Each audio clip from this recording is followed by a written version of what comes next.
In the old days, bookkeepers kept ledgers, books with a grid of transactions. These ledgers could be kept for anything: financial statements, records of property ownership, even for tracking where your fish came from. And every time you buy or sell something, a computer is recording that transaction in a ledger. Whenever we use a service like eBay or Amazon, that service keeps a ledger of every transaction. If you want to find out who owns a piece of land, you probably need to hire a lawyer just to find the right ledger for that transaction is kept. But what about the food we eat? Say a piece of fish in a bite of sushi.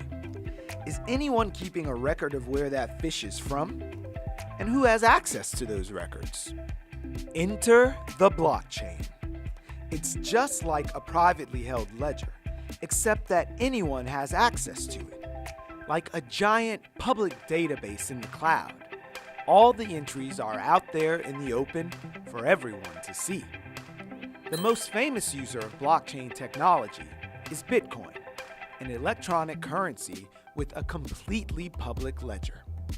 Let's say I have 10 Bitcoins and I want to give 5 to my aunt in Ecuador. Usually, when you send money to the folks back home, you have to go through a bank. One bank talks to another bank, they compare ledgers, make adjustments to our accounts, and in 3 to 5 business days, my aunt gets access to her money. But with blockchain, the ledger is out in the open. I take 5 Bitcoin away from my balance and add 5 coins to my aunt's, and almost instantly, and without a fee, the request goes to thousands of computers that have a copy of the same ledger.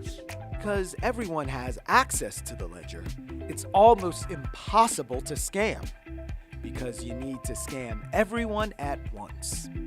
Once the transaction is verified, a new line is added to the ledger, a block gets added to the chain, hence the term blockchain. But blockchain isn't just for moving money around. We can track anything using a public ledger.